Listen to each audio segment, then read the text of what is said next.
Assalamualaikum warahmatullahi wabarakatuh.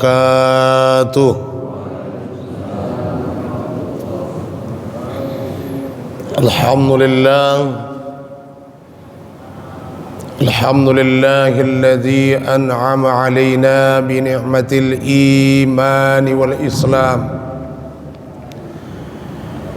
أشهد أن لا إله إلا الله وحده لا شريك له وأشهد أن سيدنا محمدا عبده ورسوله.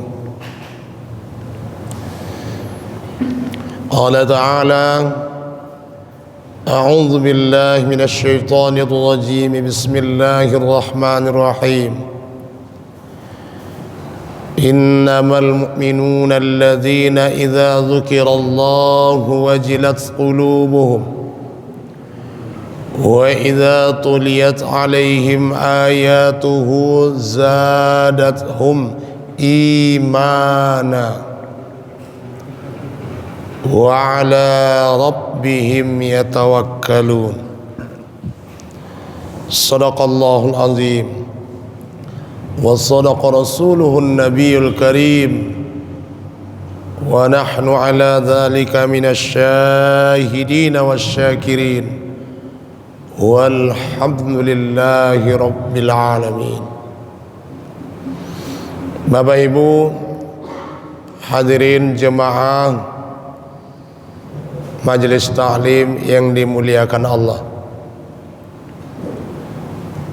alhamdulillah.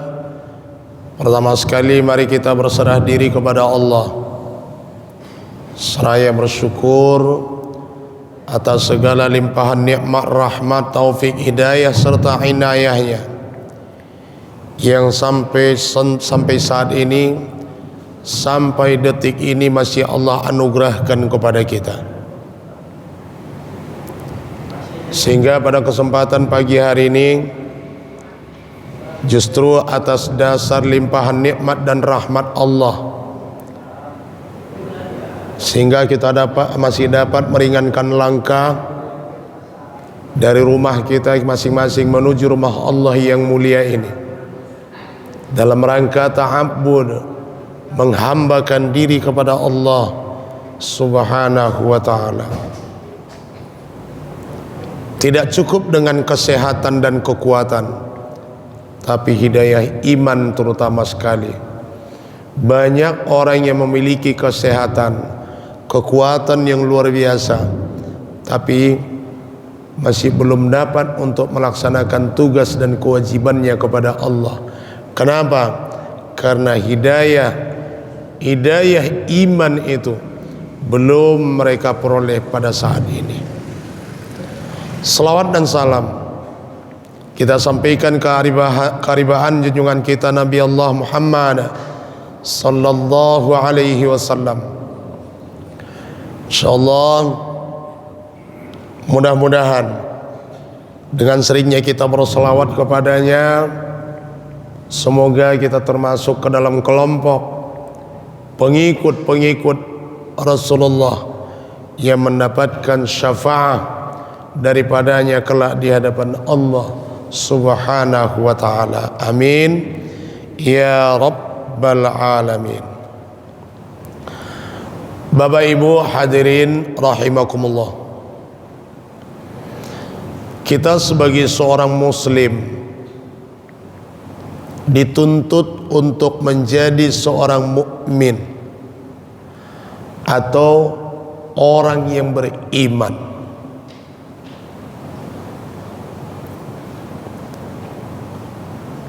Karena tingkatan mukmin itu di atas muslim. Kalau muslim belum tentu ia seorang mukmin. Banyak di luar sana mengaku dia seorang muslim tapi tidak seorang beriman. Kita lihat orang yang mukmin, yang benar-benar mukmin itu, iman menurut konsep Rasulullah sallallahu alaihi wasallam Di dalam kitab Aqaid Diniyah, Aqaid Diniyah juz 2, di sana diungkapkan bahwa kata Rasulullah, iman itu al-imanu huwa, iman itu adalah tasdiqum bil qalbi wa iqrarum bil lisan wa af'alum bil arkan. Jadi ada 3 Bapak Ibu. Yang banyak itu hari ini 1, bukan 3. Ada juga memang yang 2. Nah, beriman yang benar-benar beriman itu kata Rasulullah harus 3. Yang pertama, tasdiqum bil qalbi, diakui dengan hati. Kalau seorang muslim dia Pak, Bapak Ibu di luar sana, ketika kita bilang kau Islam, iya katanya. Kalau kita bilang kau enggak Islam, sebandel-bandelnya dia, sholat tidak, puasa tidak, ketika kita bilang kau enggak seorang muslim, marah dia. Itu artinya tasdiqum bil qalbi. Yang pertama, iya, ada segelintir iman di dalam hatinya. Ketika dia dibilang kau enggak Islam, kau marah dia, dikejar-kejarnya gitu. Kurang ajar kau katanya. Kau bilang aku enggak Islam, kakekku, nenekku Islam, ayah mamaku Islam katanya. Makanya aku Islam. Inilah yang kita sebut dengan Islam keturunan. Yang kedua, iqrarum bil lisan,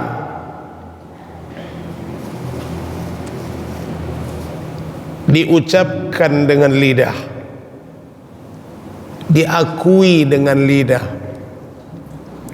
Asyhadu an la ilaha illallah, aku bersaksi bahwa tidak ada Tuhan selain Allah. Wa asyhadu anna Muhammadar Rasulullah, dan aku bersaksi bahwa Muhammad itu adalah utusan Allah. Itu lidah.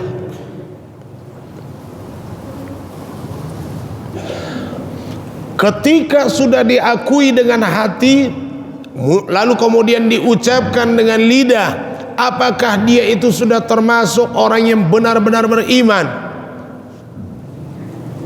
Belum. Ketika yang ketiga ini tidak dia laksanakan, wa af'alum bil arkan, af'al, fa'ala, dan dia kerjakan, dia lakukan dengan anggota tubuhnya.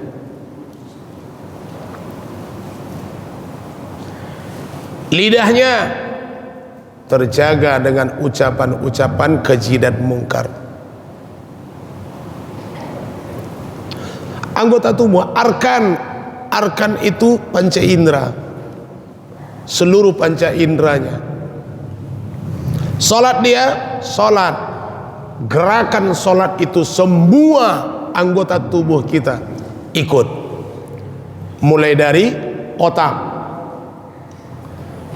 Kalau otaknya tak berfungsi, Fatihah nggak akan lurus dibacanya, nggak akan betul dibacanya. Mata fokus ke tempat sujud. Telinga, dia dengar apa yang dia lafazkan. Tangan udah jelas, mulai dari takbiratul ihram. Kaki ikut juga bergerak. Badan yang besar ini ngikut, ruku, i'tidal, sujud, duduk antara dua sujud, duduk tahiyatul awal, tahiyat akhir, ikut semuanya.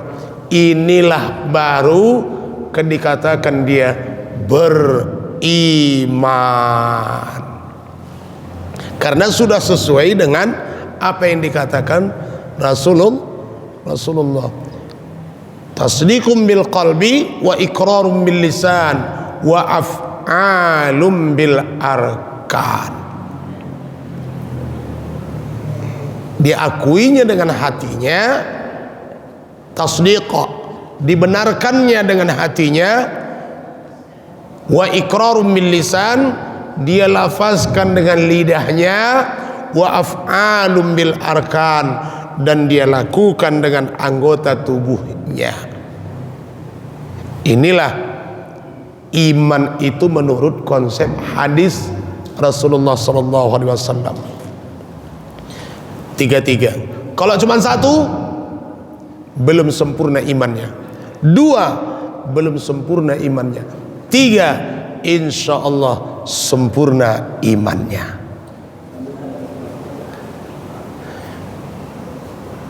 Bapak Ibu hadirin rahimakumullah, muncul masalah.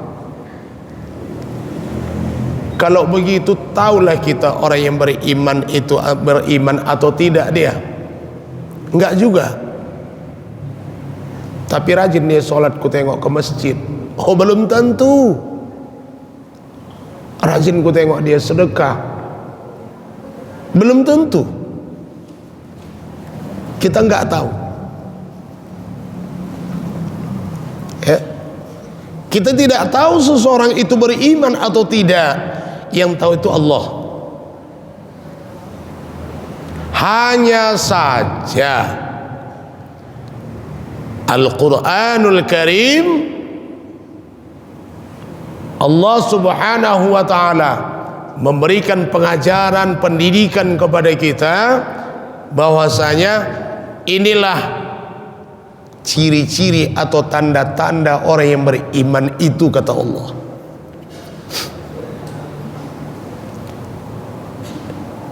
Maksudnya biar lebih jelas, dari kebiasaan-kebiasaannya kita tengok kebiasaan-kebiasaan dia. Oh, ini orangnya beriman ini. Jangan kita tengok dia rajin sholat ke masjid, belum tentu itu.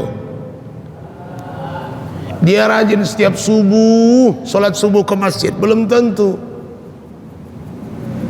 Mungkin dia rajin setiap subuh kemari sholat subuh ke masjid, mungkin karena ada sarapannya, ya kan.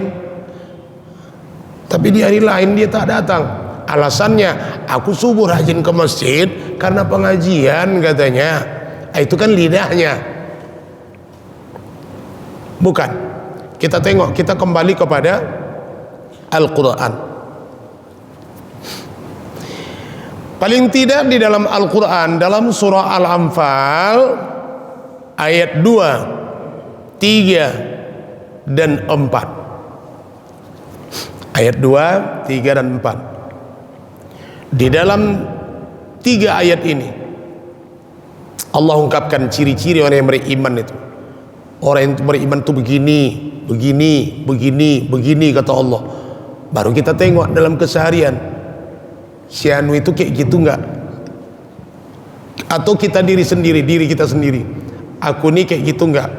Aduh, aku enggak kayak gitu pula, berarti belum sempurna imannya. Ada 5, kata Allah.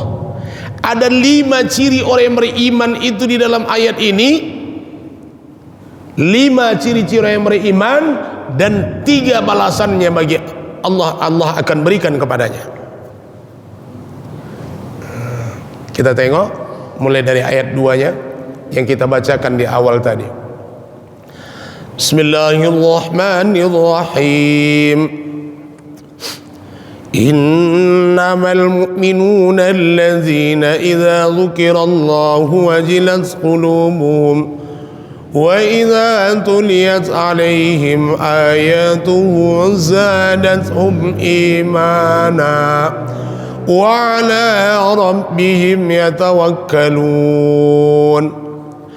الذين يقيمون الصلاة ومما رزقناهم ينفقون أولئك هم المؤمنون حقا lahum darajatun 'inda rabbihim wa maghfiratun wa rizqun karim. Nih, Al-Anfal ayat 1, 2 dan 3. Innamal mu'minuna, sesungguhnya orang-orang yang beriman itu. Masuklah dia yang pertama. Orang yang beriman itu kata Allah, alladzina idza dzukirallahu wajilat qulubuhum, apabila disebut nama Allah, wajilat qulubuhum, bergetar hatinya.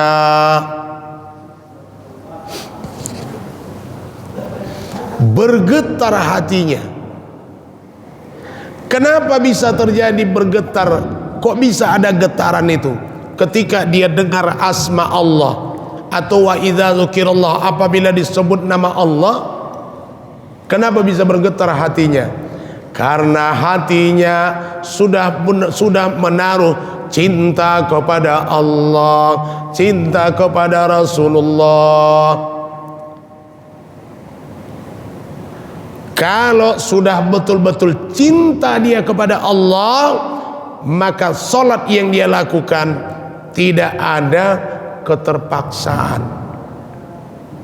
Kalau sudah betul-betul cinta dia kepada Allah, memenuhi panggilan Allah itu bukan karena sesuatu, bukan karena ini, bukan karena itu, tapi betul-betul ikhlas. Kenapa? Itulah dia kalau sudah jatuh cinta. Kita tengok anak-anak muda kita, anak sekarang.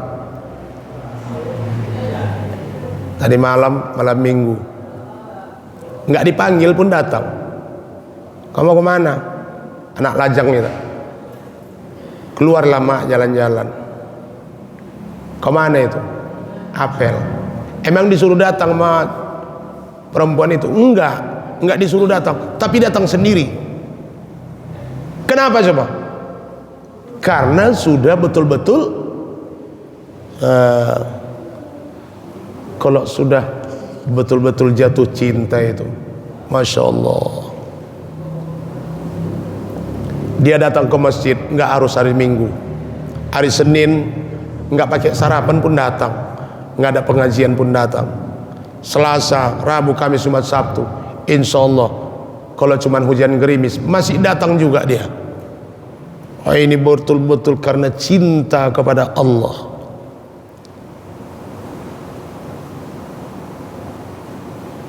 Mungkin kita dulu pernah Pak yang ngalami, kita yang udah berkeluarga ini pernah ngalami itu yang namanya jatuh cinta.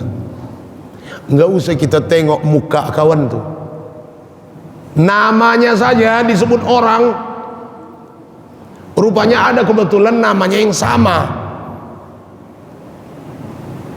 Kita lagi di rumah nih, ada orang lewat, dia manggil kawannya, sama namanya, sama yang kita cintai tadi, langsung si Anu. Kita tengok dari jendela, rupanya bukan, orang lain, kebetulan namanya sama. Usahakan dengar namanya, ya.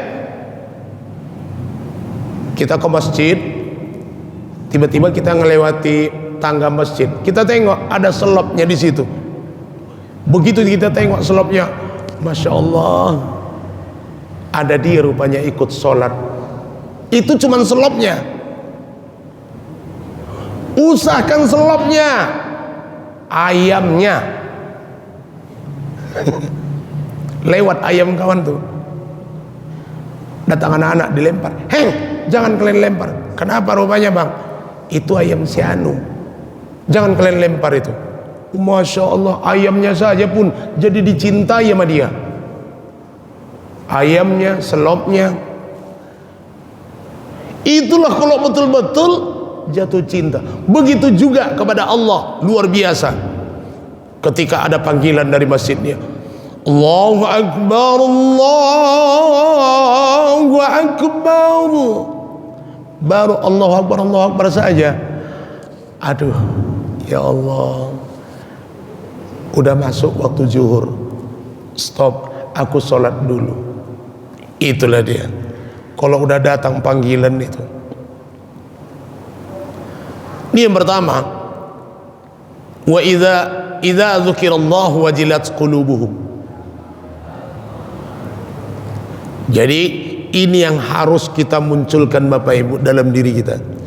Cinta kepada Allah, cinta terhadap Rasulullah, cinta terhadap syariatnya Nabi. Kalau sudah cinta itu, waduh, sholat pun enak, baca Quran enak, karena itu semua syariatnya. Dengar majelis ta'lim juga enak, zikir enak.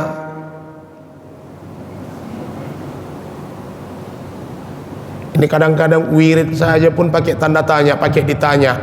Di rumah siapa wirid di malam? Tempat si anu, aku nggak ikut lah. Kenapa? Capek, nggak enak badanku. Rupanya dalam hatinya bukan itu. Alah, paling juga mie goreng. Dunia saja.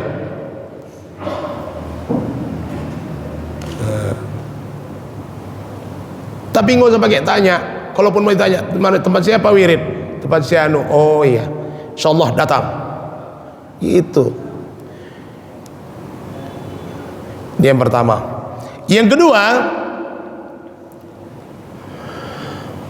wa idza tuliyat alaihim ayatuhu zadatuhum imana.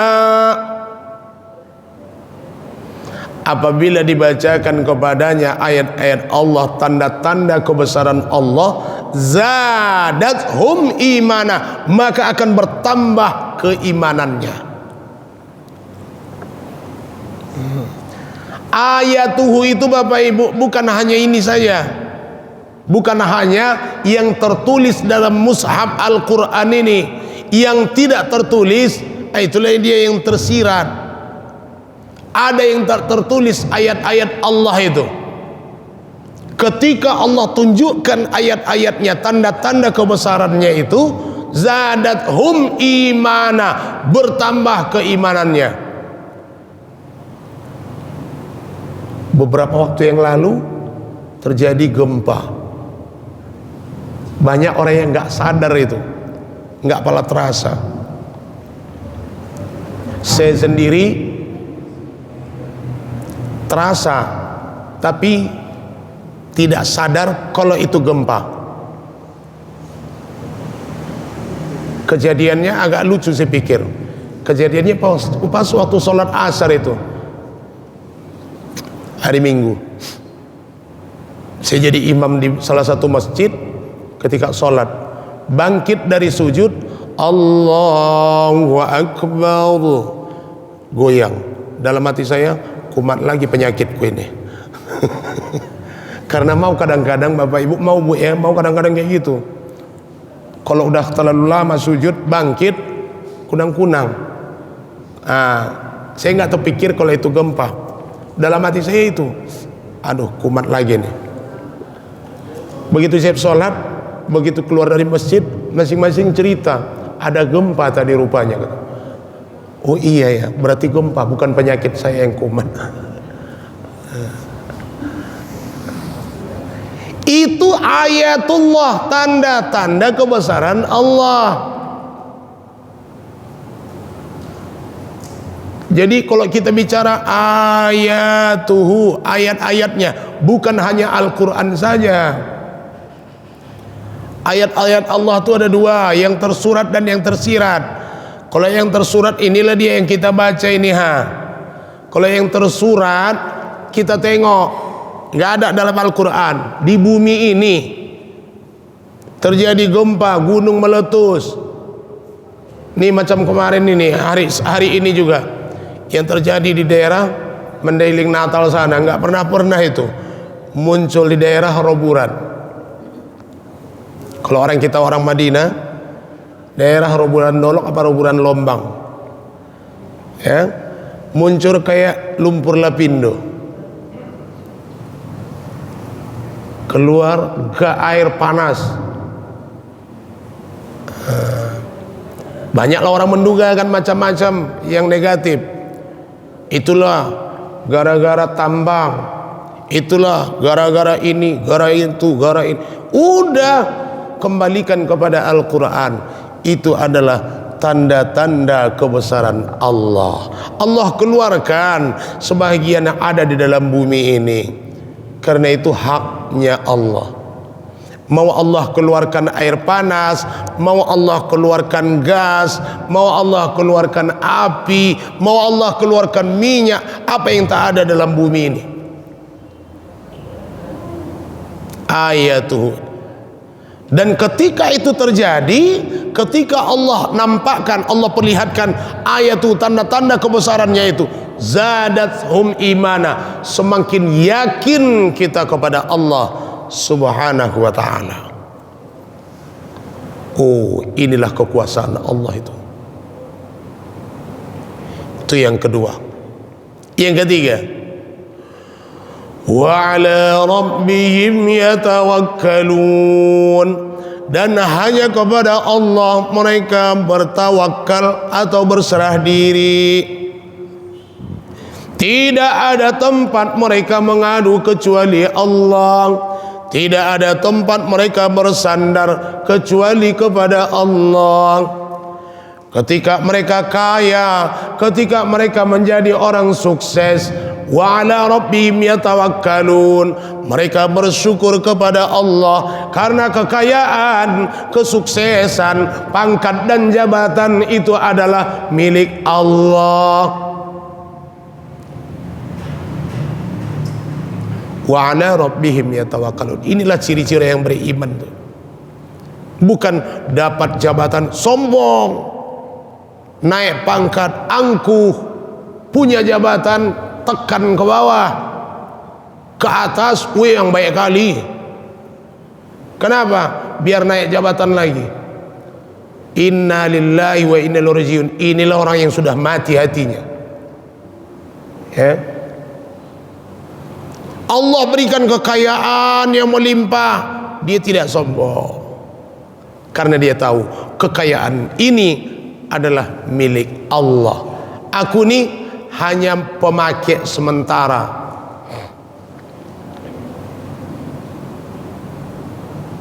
Bapak Ibu hadirin rahimakumullah. Sebaliknya, ketika Allah cabut nikmat itu, jatuh miskin, ya, dia kembalikan kepada Allah. Oh, Allah lagi mengambil haknya. Orang yang dicintai, orang yang kita sayangi diambil oleh Allah. Lagi-lagi, oh, Allah lagi mengambil orang kesayangannya. Aku sayang kepada anakku ini, tapi Allah ternyata lebih sayang, makanya dia ambil. Selesai. Itulah orang yang beriman. Jadi kalau orang yang beriman tuh, ketika orang yang dia cintai diambil oleh Allah, suaminya, istrinya, anaknya, saudaranya, orang tuanya atau siapanya, nggak pala dia stres. Nangis dia, nangis. Rasulullah sendiri nangis kok. Ketika istrinya meninggal, nangis beliau. Ketika pamannya meninggal, nangis. Anaknya meninggal, nangis. Tapi sekedar, siapa yang tak sedih ketika orang yang dicintai, orang yang dibanggakan, orang yang disayangi diambil oleh Allah? Pasti sedih. Bapak Ibu hadirin rahimakumullah. Enjoy yang kedua. Yang ketiga. Yang keempat, masuk ayat 3-nya. Alladzina yuqimuna as-salah. Baru masuklah dia. orang-orang yang senantiasa mendirikan sholat subuh, sholat dia zuhur, juga sholat asar, sholat maghrib, sholat isya, sholat. Nggak kayak sebahagian luar sana, subuh nggak sholat zuhur, sholat asar nggak sholat maghrib, nggak sholat isya, sholat besok subuh, sholat zuhur, sholat asar enggak, maghrib, sholat isya enggak, hanya diganti-gantikan saja, enggak pernah full.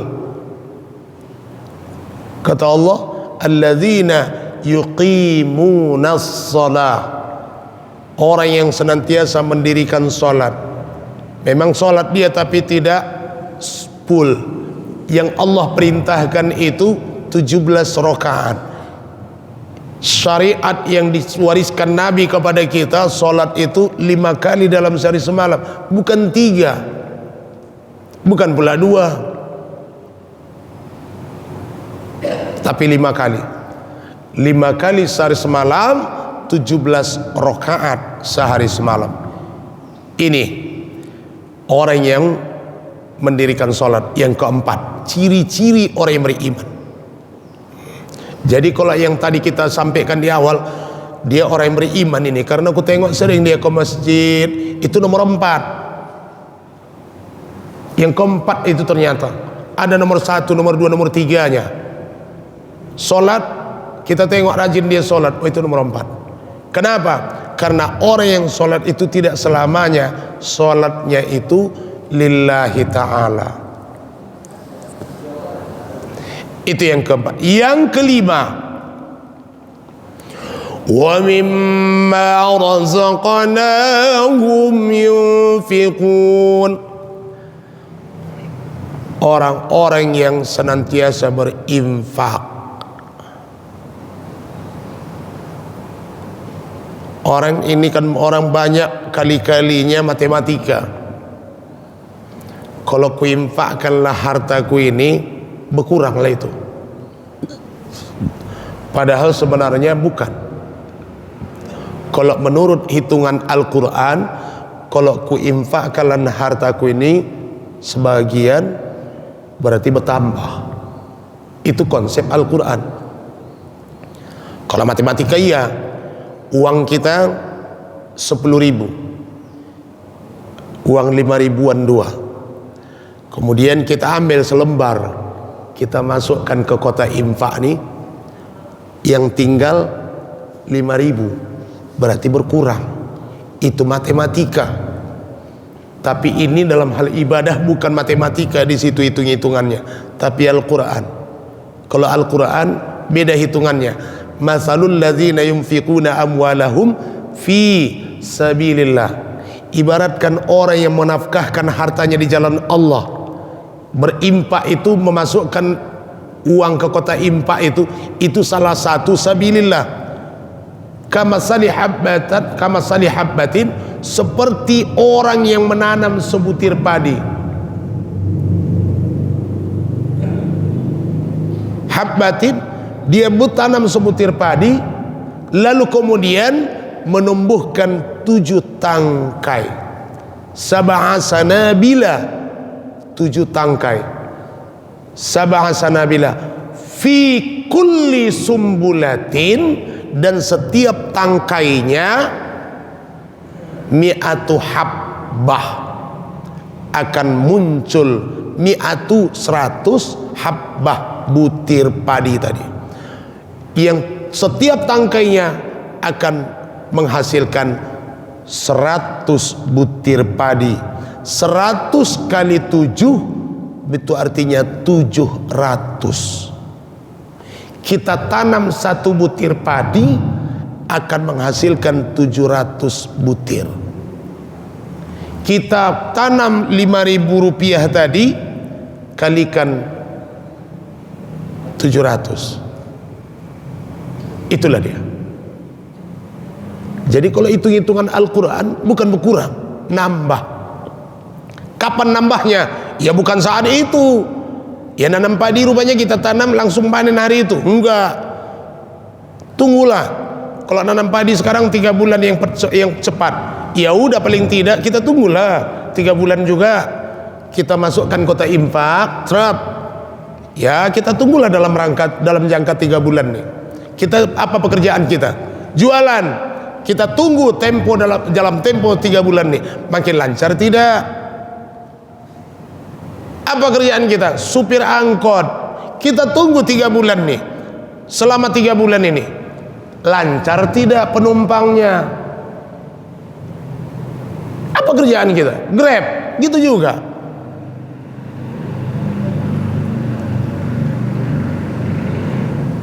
Itu dia. Allah membalasnya. Allah lagi membalas atau Allah lagi menepati janjinya dalam Al-Quran.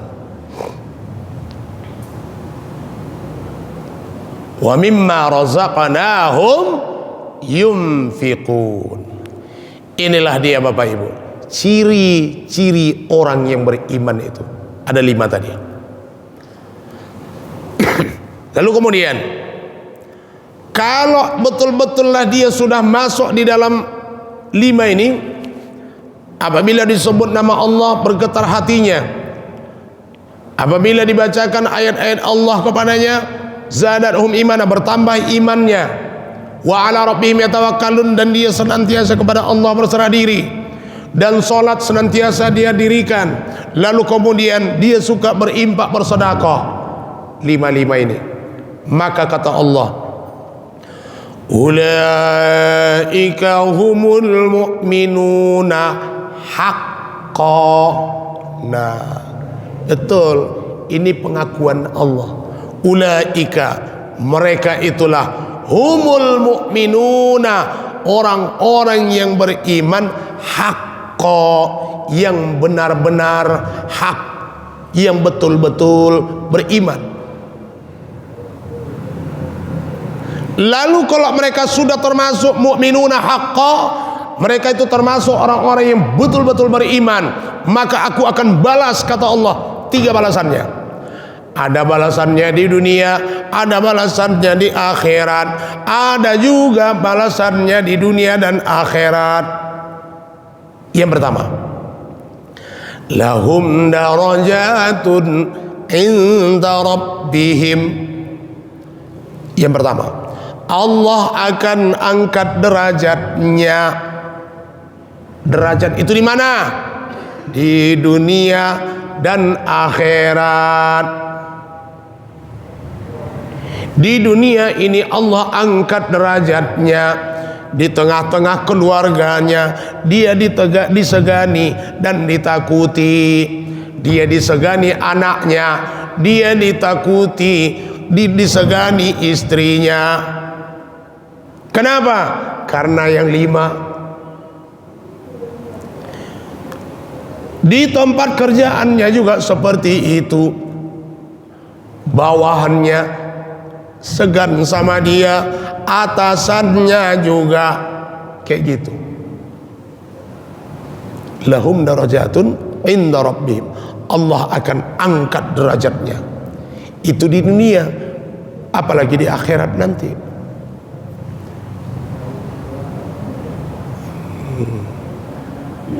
Bapak Ibu hadirin rahimakumullah, ini usahakan di luar, di tempat kerjaan lah, di tengah-tengah keluarganya juga jatuh derajatnya. Anaknya nggak takut sama dia, anaknya nggak segan, saudara-saudaranya juga nggak segan sama dia. Coba yang 5 ini tadi, Allah yang mengangkat derajat manusia itu, semuanya Allah, tapi lewat upaya kita manusia. Siapa yang mengangkat jabatan kita? Allah, tapi lewat perbuatan kita. Siapa yang menjadikan manusia terhormat? Allah. Allah yang menjadikan kita terhormat, Allah yang mengangkat derajat kita, tapi lewat usaha ikhtiar yang kita lakukan. Itu yang pertama. Yang kedua, wa maghfiratun, ini ampunan. Ampunan maksudnya dihapuskan Allah dosa kita, dicoret kesalahan-kesalahan kita. Ini sangat kita butuhkan akhirat. Kalau ampunan ini kaitannya ini akhirat, insyaallah. Kalau sudah dicoret semua catatan dosa kita, nanti di padang mahsyar selamat kita, di alam baqo selamat kita Bapak Ibu, nggak masuk kita calon penghuni neraka. Kenapa? Maghfirah, karena catatan dosa kita, kesalahan-kesalahan kita yang dulu-dulu selama hidup di dunia dicoret, dihapus, diampunkan oleh Allah Subhanahu wa ta'ala. Nih yang 5. Siapa yang tak mau? Kalau sudah dihapuskan dosanya, Masya Allah, bersih dia berarti. Kita dalam sholat itu saja yang kita minta. Rabbighfirli, Rabbighfirli, Allahumma ighfir lana dzunubana. Itu aja yang kita minta. Ampunkan aku ya Allah, hapus dosaku ya Allah, ampunkan kami. Saking pinginnya kita diampunkan Allah. Nah, dengan yang 5 ini tadi, kalau 5-5-nya ini Bapak Ibu ada dalam diri kita, insya Allah kita termasuk orang yang diampunkan dosanya oleh Allah Subhanahu wa ta'ala. Itu yang kedua. Itu untuk akhirat. Yang ketiga, ini untuk dunia. Nggak nyambung, nggak sampai ke akhirat dia, tapi untuk dunia. Apa itu? Warizqun karim, rezeki yang mulia. Kata rezeki yang mulia dapatnya dari jalan yang halal, dipergunakan juga untuk yang halal. Rezeki tidak banyak, kekayaan kita tidak banyak, tapi mencukupi. Itu yang disebut dengan karim. Atau dengan kata lain, rezeki yang barokah. Ini untuk dunia saja, nggak sampai ke akhirat itu. Nanti kita meninggal, nggak ada yang kita bawa itu. Harta, kekayaan, pangkat jabatan itu nggak ada yang kita bawa. Kalau begitu, ini hanya untuk dunia saja. Jelas, ada 3 Bapak Ibu balasannya. 1 untuk dunia akhirat, 2 untuk akhirat, 3 untuk dunia. Lengkap. Yang pertama tadi, derajat, Allah akan angkat derajat kita. Yang ketiga, Allah akan ampunkan dosa kita. Yang kedua, yang ketiga, Allah akan berikan kita kepada kita rezeki yang baik, rizqun karim. Bapak Ibu hadirin yang dimuliakan Allah. Jadi sebagai kesimpulan, mari kita berupaya memasukkan diri kita ke dalam kelompok yang 5 ini. Insya Allah semoga yang 3 ini akan kita peroleh. Jadi kalau ini jelas, Allah ungkapkan ulaika humul mu'minuna haqqan. Orang yang di dalam dirinya ada yang 5 ini, itulah kata Allah orang yang benar-benar beriman. Inilah upaya kita memasukkan diri kita ke dalam 5 kelompok ini. Ya, 5-5-nya ada dalam diri kita. Insya Allah kalau kita termasuk orang yang beriman, maka janji Allah 3 ini akan Allah berikan kepada kita. Bapak Ibu hadirin yang dirahmati Allah, mudah-mudahan kita termasuk di dalamnya apa yang disampaikan Nabi dalam hadisnya tadi, ya, tasdiqum bil qalbi, iqrarun bil lisan wa af'alun bil arkan. Kita termasuk orang-orang yang beriman. Kalau sudah kita termasuk yang beriman, di mana tempatnya? Innal ladzina amanu wa amilus solihati, Allah akan masukkan kita ke dalam surganya, insyaallah. Di dunia kita dijaga Allah, di akhirat di alam baqa juga Allah akan selamatkan kita dari siksa api neraka. Ini saja Bapak Ibu yang dapat saya sampaikan. Mudah-mudahan apa yang saya sampaikan ini bisa menambah perbendaharaan ilmu agama kita, yang tujuan akhirnya adalah untuk meningkatkan kualitas ibadah dan amaliyah kita kepada Allah Subhanahu wa taala. Mudah-mudahan Allah berikan kepada kita hidayahnya selalu dan sehat-sehat kita selalu.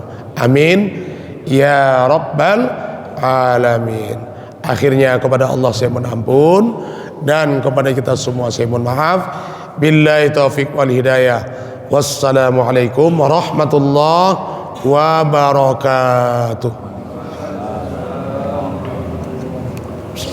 Pada Bapak dan Ibu kami bertanya,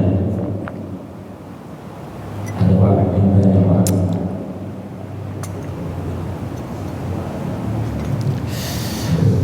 Silahkan Bapak Ibu.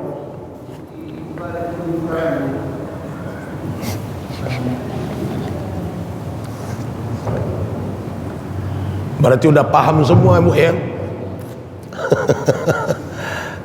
Ada Bapak ini satu. Silahkan Bapak.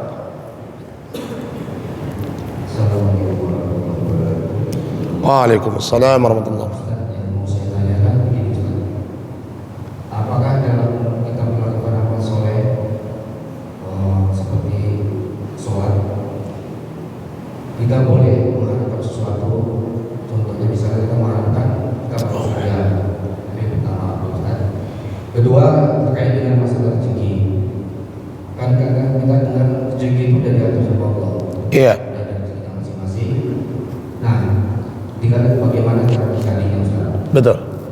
Pertanyaan saya, apakah ini auzubillah min dzalik, apakah rezeki itu termasuk rezeki yang haram? Itu sudah ditentukan Allah. Salah seseorang korupsi, Iya. nah itu kan haram.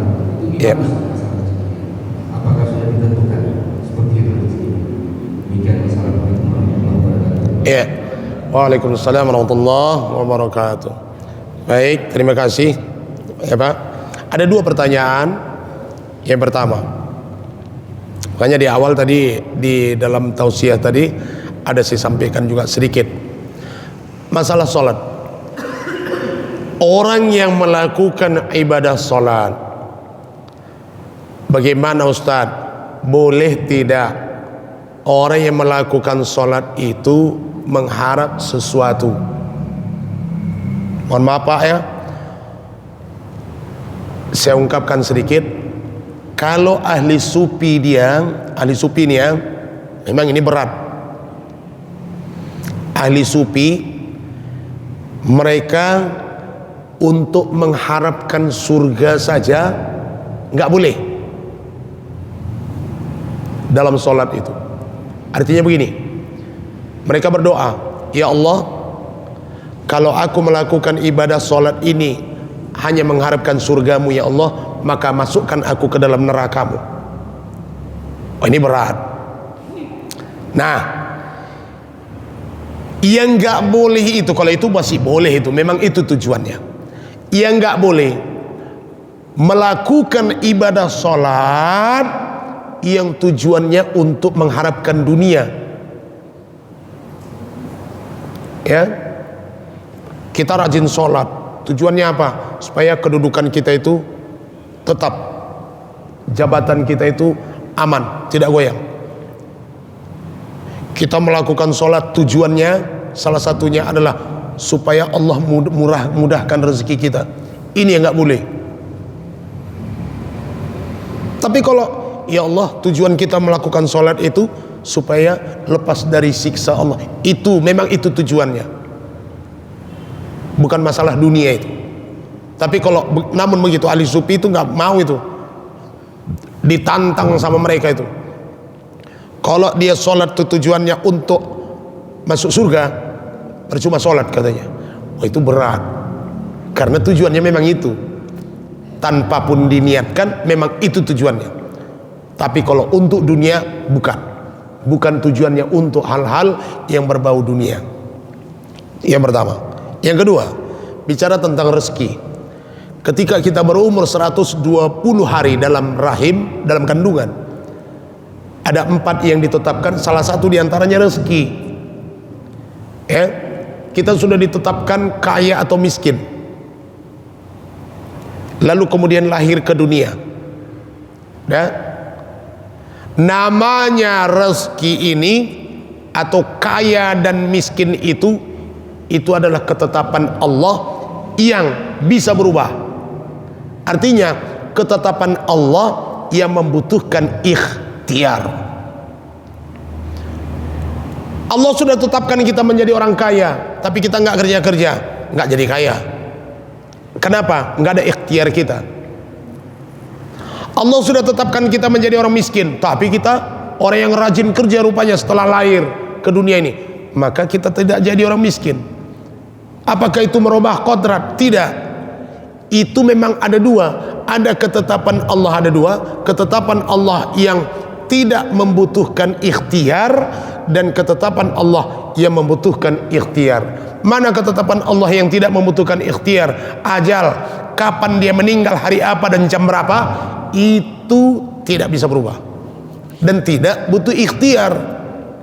Diam saja pun dia di rumah, golek-golek tempat tidur, tetap. Fa idza jaa ajaluhum la yastakhiruna sa'atan wa la yastaqdimun. Ajalnya itu tetap datang jam segitu. Jadi masalah rezeki, apakah dia mendapatkan rezeki itu yang haram? Kan gitu Pak ya. Apakah itu sudah ketetapan juga dari Allah? Iya. Kenapa Allah izinkan dia untuk makan yang haram? Karena dia yang berusaha. Yudhillu man yasha'u wa yahdi man yasha'. Kalau kita ingin kebaikan, maka lakukanlah yang baik itu. Kalau ya Allah akan berikan peluang. Kalau kita menginginkan yang buruk, maka lakukanlah cara yang buruk itu, Allah juga akan bukakan peluang. Jadi itu manusianya Pak ya, bukan mutlak, karena Allah izinkan dia untuk memperoleh rezeki yang haram, bukan karena dia sendiri. Kalau kita yang mau yang baik, lalu kita lakukan caranya, Allah bukakan pintu.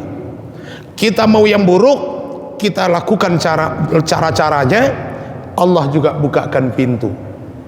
Jadi seorang maling, jangan langsung kita ponis, kenapa Allah izinkan dia jadi maling, berarti Allah itu tak adil dong. Bukan.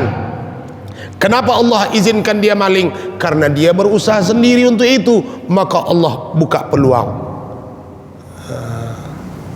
Gitu dia Pak. Jadi itu ikhtiar, kembali kepada ikhtiar. Kalau kita lakukan ikhtiarnya yang baik, Allah izinkan.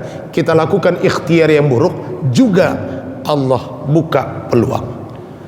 Makasih.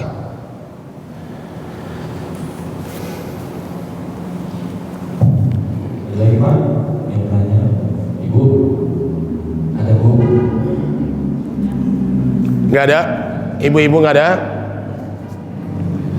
Baik, Bapak Ibu hadirin jemaah yang dimuliakan Allah, di akhir pertemuan kita pada pagi hari ini, mari kita berserah diri kepada Allah, memohon semoga senantiasa Allah berikan hidayahnya kepada kita, Allah berikan kesehatan kepada kita, sehingga kita mampu dan bisa beraktivitas, dan semoga Allah ampunkan semua catatan dosa yang pernah kita lakukan. Na'udzubillah minasyaitonir rajim. Bismillahirrahmanirrahim. Alhamdulillahi rabbil alamin, wassalatu wassalamu ala asrafil anbiya'i wal mursalin wa ala alihi wa ashabihi ajma'in. Allahumma ighfir lana dhunubana wa liwalidayna warhamhuma kama rabbayana saghira. ولجميع المؤمنين والمؤمنات والمسلمين والمسلمات الأحياء منهم والأموات برحمتك يا أرحم الراحمين. اللهم زدنا علما وارزقنا فهما برحمتك يا ذا الجلال والإكرام. اللهم اجعل جمعنا هذا جمعا مرحوما وتفرقنا من بعده تفرقا معصوما. ربنا تقبل منا دعاءنا إنك أنت السميع العليم وتب علينا يا الله إنك أنت التواب الرحيم. ربنا آتنا في الدنيا حسنة وفي الآخرة حسنة وقنا عذاب النار. وصلى الله وسلم عليه والحمد لله رب العالمين.